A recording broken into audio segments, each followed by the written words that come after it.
President Trump sending a blunt and very public message to his attorney general today. Here's what he's tweeting. Of course, tweeting, quote, "This is a terrible situation.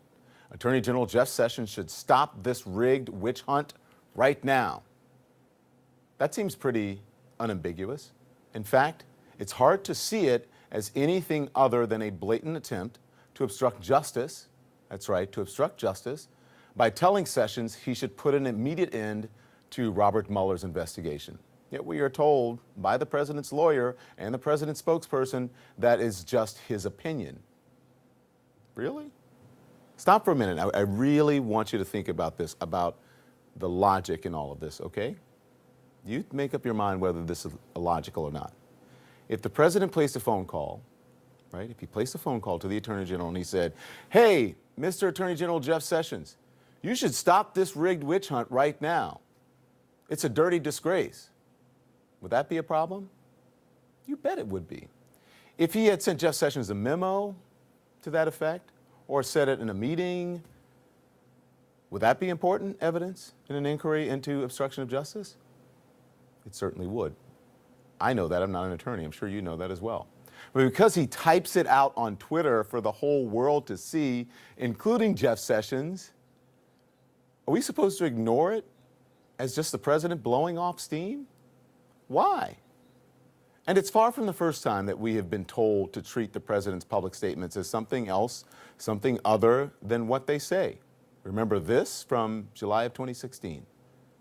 Russia, if you're listening, I hope you're able to find the 30,000 emails that are missing. This is why this is important. This is how the New York Times reported on that extraordinary statement on that very day. New York Times, this is a quote. "If Mr. Trump is serious in his call for Russian hacking or exposing Mrs. Clinton's emails, he would be urging a power often hostile to the United States to violate American law by breaking into a private computer network." Well, we later learned that the Russians did exactly that.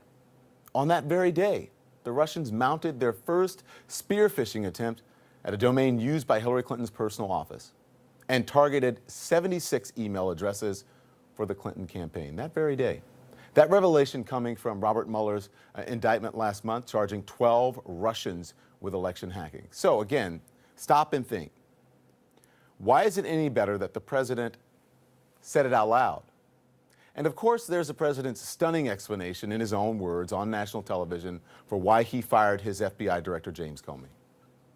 And in fact, when I decided to just do it, I said to myself, I said, you know, this Russia thing with Trump and Russia is a made-up story. It's an excuse by the Democrats for having lost an election that they should have won. So the president admitted publicly on national television that he fired Comey because of Russia, openly and clearly stated. But as damning as all that is, Rudy Giuliani, the president's attorney and defender-in-chief, tells the New York Times, and I quote, "If you're going to obstruct justice, you do it quietly and secretly, not in public." Which makes no sense at all. If you say it out loud, it doesn't count. If it's not secret, it's not obstruction. Mueller certainly doesn't think so. We learned last month that his team is reportedly examining more of the president's tweets for evidence of obstruction. And all of this isn't coming in a vacuum. It's not. CNN has learned that the president's tweet today was just hours after his legal team updated him on the possibility of a sit-down interview with Robert Mueller, one in which Mueller wants to ask questions about obstruction. And with his very public tweets and statements, the president just might be making Mueller's job easier and putting himself in jeopardy. So let's get to our panel right now, to our folks here who can discuss all this. CNN political analyst Patrick Healy, CNN global affairs analyst Max Boot, and CNN legal analyst Laura Coates. Good evening to all of you. It's good to have you on. So let's discuss this now. And I want to get to what the New York Times is reporting. First to you, Laura, reporting that Robert Mueller sent a proposal about a possible interview last night and agreed to accept some written answers, but want the ability to be able to ask follow-up questions in person. What do you think about that proposal? Well, I think it's really a compromise that's kind of unexpected. Remember, the reason he would never agree to all written questions is because he would not have had the opportunity to ask the follow-up. So if he's going to get it in writing and actually have someone's words written down in black and white before them, able to lock them in on an answer, and then be able to ask follow-up questions, well, it seems to me Mueller has the best of both worlds. He doesn't have to have just simple note-taking or the recollection of people who are investigating the matter. He's able to have the combination of the two. However, it is a bit of a compromise in the sense that being able to respond to questions in writing means they're able to prepare quite fully, and they're not able to have the kind of off-the-cuff statements or have a genuine, authentic reaction, which is what you're looking for trying to assess credibility. Preparation doesn't always lead to you being able to have an assessment of truth-telling. All right, you're a legal mind here, so I want to ask you one more question here. They're also reporting, Laura, that the president's lawyers want to reject it, but the president is pushing them to keep negotiating. At what point does the president just do it against their counsel?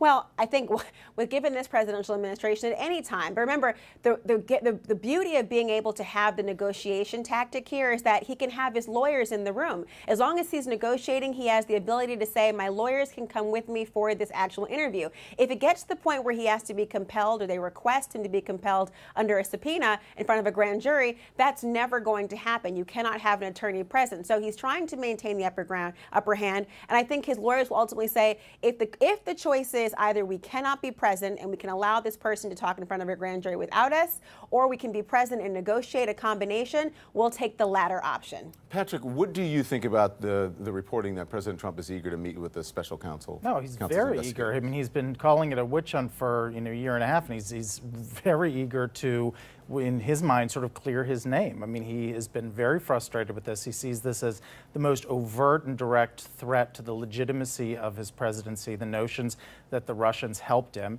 and he wants to get in the room. The problem, though, for his lawyers in this is that they know that if the authentic Donald Trump shows up in the room, he's going to start, he runs the risk of shooting his mouth off, losing the impulse control that we know he has a lot of trouble keeping any kind of mastery over, and saying things that he really believes, like Jeff Sessions should stop this investigation right now. That is what Donald Trump believes, and they can script him like the White House tries to do for all of his rallies, keep him on the teleprompter, and he loves to just go off, and his lawyers know that the biggest danger to Donald Trump in this is himself speaking his mind. Does that, Max, explain why the president was so freaked out on Twitter this morning and really this week? I mean, it's escalating.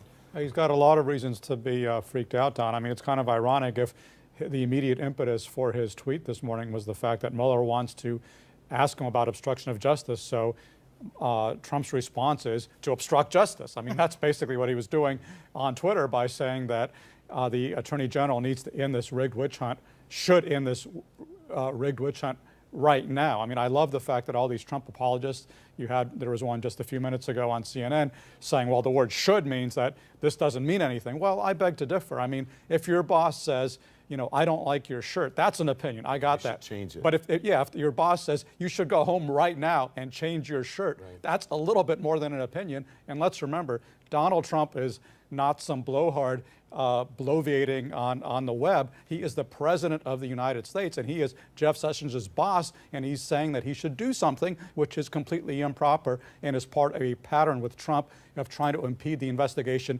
into this Russia thing, as he explained when he fired Jim Comey more than a year ago. Let's put up this. This is a tweet this morning from the president calling on Attorney General Jeff Sessions to stop the investigation. And I'm wondering if you see it as obstruction of justice in plain sight, because Max, you write this. You think that the president is flouting the law, right, in plain sight. Is that what you said? That's what you're right. Yeah. Why do you think that? Well, I mean, I'm just looking right here at 18 U.S. Code 1503, the section having to do with obstruction of justice, which says that whoever corruptly or by threats or force or by any threatening letter or communication endeavors to influence, intimidate, or impede any officer of a court of the United States. Isn't that what Trump is doing right here? He is endeavoring to influence, intimidate, or impede. Now, typically, the difficulty with proving obstruction of justice is proving corrupt intent, that he has some ulterior motive for doing that. But all you have to do to see the corrupt intent is to read his Twitter feed or listen to his interviews. It would be fascinating to get him on the stand and have him say, well, do you take Twitter seriously? Or do you just use it childishly? Or do you actually see it? Because he sees himself as a master communicator who has figured out a way to use social media to energize millions and millions of voters. And if he's just up there saying, well, why do you take me seriously? You know, it's crazy. There's good cause to take him seriously. I mean, remember that earlier this year, he actually fired the Secretary of State by tweet. I mean, if his tweets don't mean anything, how come Rex Tillerson isn't Secretary of State anymore? Yeah, or, you know, about Comey finding out he lost his job on the news. Right. But go on, Laura. I was going to say, you know, this idea that the President of the United States is trying to suggest that somehow the should versus shall, et cetera, I feel like we're back in 1998 when Bill Clinton was saying, well, it depends on what your definition of the word is. And people were very critical about this sort of semantics-based argument. And it became a meme. And it became a meme, and it should have been. It should remain and be revived today on that very notion. But ultimately, you don't have to just prove intent by that one smoking gun. It can be the contextual arguments. It can be all of the comprehensive things said over time to show that there is no other conclusion that somebody could reasonably draw other than there is some nefarious intent here. Hey, and Laura? I have to just say, yes. Go on quickly, because I got a quick No, go follow-up ahead. for you. It's your show. Go. Okay. Here's what I just want to make sure you finish your thought. You were making a very good point there. I just wonder if you look at all of these tweets, should we be looking at them any differently? As I said in my opening statement, because he said them in public rather than, you know, he didn't pick up the phone, he didn't write it in a memo. I mean, clearly Jeff Sessions and other people at the Justice Department have access to Twitter. You know, absolutely, you should not look at this and say, oh no, nobody commits crimes in broad daylight. In fact, a great number of crimes are committed in broad daylight, and especially by people who are emboldened to think that justice will not apply to them. This happens in people who are repeat criminals, serial criminals in a variety of ways, people who can say things like, I could go out onto the street and shoot somebody and no one would know, and that's more than 18 months ago.